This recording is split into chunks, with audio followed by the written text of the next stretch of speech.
अच्छा भैया, कई कारण थे राम वनवास के, लेकिन मेन कारण क्या रहा हमारे गीत में आप लोगन के सुने के मिले। कहना है बता क्या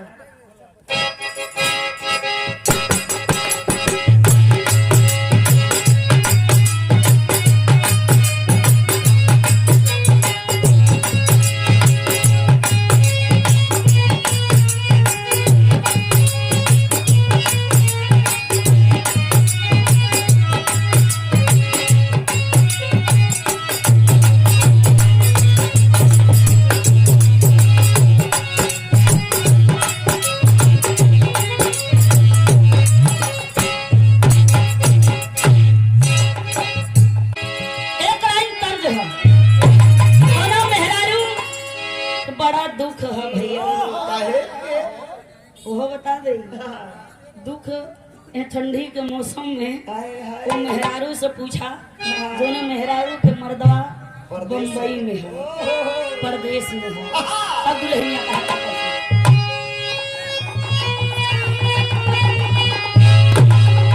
अरे दिहला जानी में,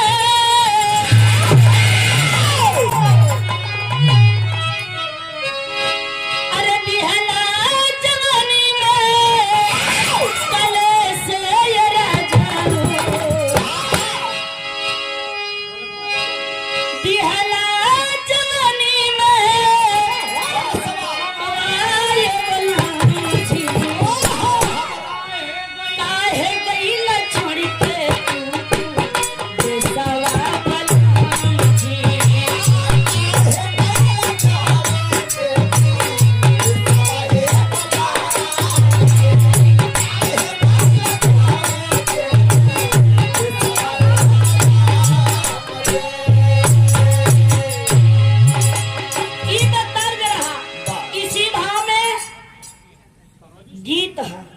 कहानी है।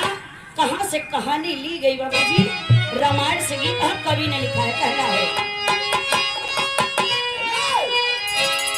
अरे दशरथ घूमे बनवा में, अरे दशरथ घूमे बन के भितरिया मित्रवा साथ में लेके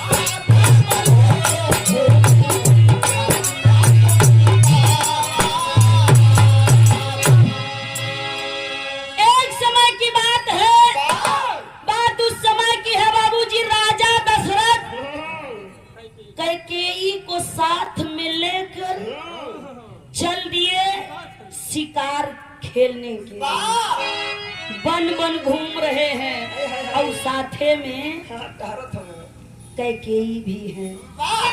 काहे बदे कैकेयी रही? काहे बदे? राजा दशरथ तीनों रानी में से कैकेयी के बहुत मानत रहे, बहुत प्यार करत रहे। ऐसे माई कैकेयी के साथे लई के शिकार करे के लिए चल दिए बाबूजी। कहना है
तो राजा दशरथ का तो बुद्धि फेल हुई है। सोचे लागे कितना प्यार में हम मदहोश हुई गए कि हम दूसरे के राज में चला आवा और बाल के वरदान रहा भैया कि जे उनसे लड़ाई जाए उनके सामने शत्रु के आधा बल बल के शरीर में आए, बाल के शरीर में आ जाए। अब राजा दशरथ के रथ रुक गई। बाल कहा था काहे आया तू? अब आई है तो कुछ सूरदास कहा था बाल राजा दशरथ से कि 3 शर्त तू हमार माना। 3 शर्त हम तोहके बताऊ, उनमें से एक तोहके माना के परी। कौन बाल बताता राजा दशरथ?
राजा दशरथ से कहा था 3 शर्त में एक तोहके हमार शर्त माने के करी। राजा दशरथ कहा कौन तोहार शर्त है तनी बतावा। तब बाली बोल रहा है पहला या तो तू हमसे युद्ध कर। राजा दशरथ सोचे लगे हम इनसे जीत पौवे न कर, आधा हमार बल इनके में चला जाए तो इनसे युद्ध करे के कोनो सवाल नहीं उठे। राजा दशरथ कहा बाली दूसरा शर्त काया है। तब बाल कहा था या तो तू अपन मेहरारू दे दे कैकेयी की। राजा दशरथ सोचे लगे ऐसा शर्त बतावा कहा जौन हमरे एको बस के है नहीं भाई, युद्ध कर नहीं सकते। अब मेहरारू अगर दे दही तो दुनिया ताना मारे कि बाल के राजा दशरथ अपन मेहरारू दे दे। कहा मेहरारू तो हम ना दे, तू अपन तीसर शर्त बतावा।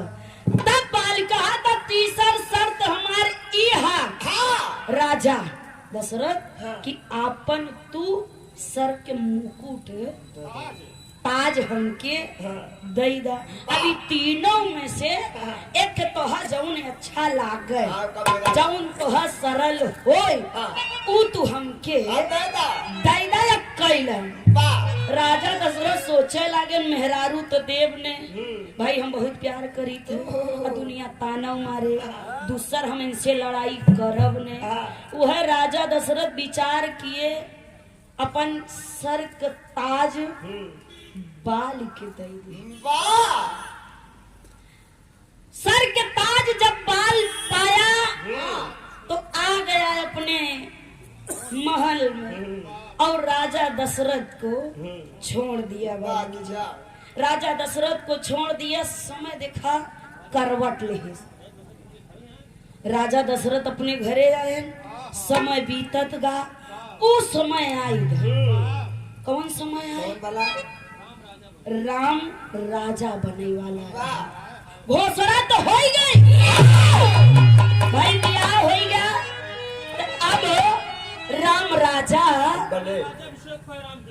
राजा बनी है, राम के राज्य अभिषेक हो।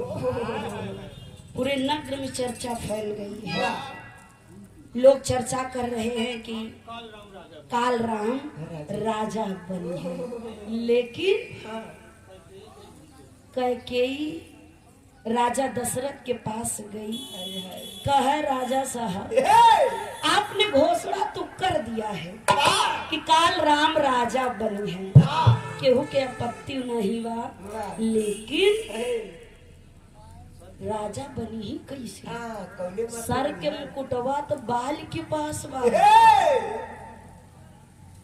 का उनके सर पे धरबा, का पहिरबा, कैसे राम राजा बन गए?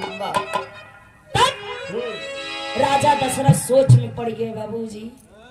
तब कैकेयी कहे एक कई युक्ति है, राम के वन भेजा और बाल के मार के आवा, वो मुकुट लेके आवा, तब राम राजा बनी है। नहीं बाकिया राम राजा बन गए। कभी को लिखना पड़ा, कहना है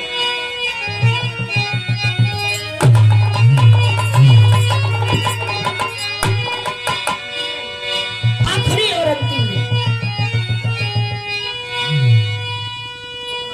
चला चला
बन जाए के कौ कारण रहा।